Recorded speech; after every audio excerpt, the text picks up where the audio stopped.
আবার video start করলাম। তো অনেক দিন ধরে ব্লগ দিচ্ছিলাম না, খুব খারাপ লাগছিল।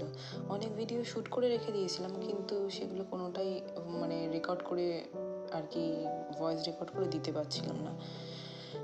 সময়ের অভাব বলতে পারো, আর কিছুটা ব্যস্ত ছিলাম আসলে। মেয়েকে নিয়ে একরকম ব্যস্ত থাকা, আর ঘরদোর পরিষ্কার করে ওকে নিয়ে তারপরে আমার পার্ট টাইমটাও স্টার্ট হয়ে গেছে, আর অনেকগুলো টিউশনও করছিলাম, ওই জন্য করে উঠতে পারছি না। এবারে এখন ভাবলাম যে অনেকগুলোই তো রেকর্ড করে রেখেছি, সেগুলোকে তো মানে আপলোড করতে হবে, তো তাই ভাবলাম একবার রেকর্ড করেই ফেলি। তো তোমাদের সাথে অনেকদিন ধরে রিশার অনেক ভিডিও করে রাখলেও শেয়ার করতে পারিনি, তো একটা ব্রেকফাস্ট রেসিপি তোমাদেরকে শেয়ার করলাম। ওকে ইদানিং আমি সুজি দিচ্ছি, এই খেজুর দিয়ে, ওকে তো আলাদা করে চিনি দিই না, এই দুধটা দিয়ে থাকি যেটা ওর দুধ। ওকে সিমিল্যাক দিই, অনেকে তো ন্যান খায়, তো ন্যানও দিতে পারো। ওকে সিমিল্যাক 2 যেটা দেওয়া হয় ওটা ওর সঙ্গে মিশিয়ে দিলাম। আমি এখন ইদানিং সুজির মধ্যে বাদাম গুঁড়োও দিয়ে থাকি। আর যে খেজুরটা দেখছো পাশে দিয়েছি, এটা অনেকদিন আগের ভিডিওতে। বলো গুড মর্নিং সবাইকে, গুড মর্নিং বলো সবাইকে, বলো সবাইকে কুচি কুচি মামা। তো এখন আমি ওকে ওরকমভাবেই দিয়ে থাকি ব্রেকফাস্টটা। তো যাই হোক, আর এইটা দেখো রিশার লাঞ্চ সেদিনের, তো এটাও তোমাদের সাথে শেয়ার করে দিচ্ছি।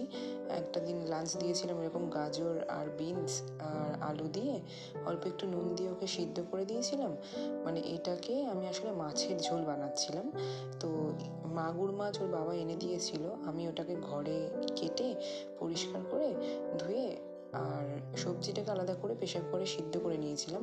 ওর যে ছোট্ট প্রেশার কুকার আছে তার মধ্যে, আর এখানে 3 টুকরো মাছ, মাথার জায়গাটা একদম মাছ না রেখে আমি কেটে বাদ দিয়ে দিয়েছিলাম। আর এখানে রয়েছে একটুখানি জিরে বাটা আর আদা বাটা, এটা আমি হাতেই বেটেছিলাম ওর জন্য।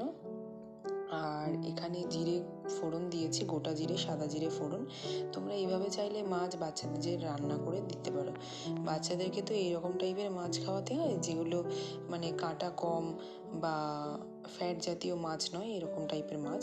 তো তোমরা তো জানোই মাগুর শিং মাছ এগুলো বাচ্চাদের জন্য খুবই ভালো। তো খুব হালকা আছে আমি এটাকে অল্প একটু নুন হলুদ মাখিয়ে আর গোটা জিরে ফোড়ন দিয়ে এটাকে লো আছে জাস্ট একটু ওলট পালট করে শাঁকা শাঁকা মতো ভাজা করে নিয়েছিলাম। তারপরে যখন দেখলাম মাছটা ভাজাটা হয়ে এসছে, তখন আমি ওর মধ্যে যে পেস্টটা বানিয়ে রেখেছিলাম আদা আর জিরে, ওটাকে দিয়ে দিয়েছিলাম। দিয়ে একটু কষা হতেই সবজিগুলোকে আমি প্রেশারে কুকারে একটা সিটি দিয়ে ভালো করে সিদ্ধ করে রেখেছিলাম, আর যতটুকু ঝোল দরকার সেইটুকু করে আমি এর মধ্যে মিশিয়ে ভালো করে ফুটিয়ে নামিয়ে নেব।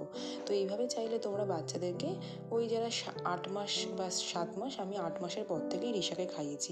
এটা তো অনেক দিনের ভিডিও, রিশার এখন 11th মান্থ চলছে। তো তোমরা চাইলে এইভাবে বাচ্চাদেরকে মাছের ঝোল করে খাওয়াতে পারো, যারা 8+ হয়ে গেছে তারা খাওয়াতে পারো। এই রান্নার আইডিয়াটা শেয়ার করলাম, তোমাদের যদি ভালো লাগে ভিডিওটা লাইক করো, শেয়ার করো।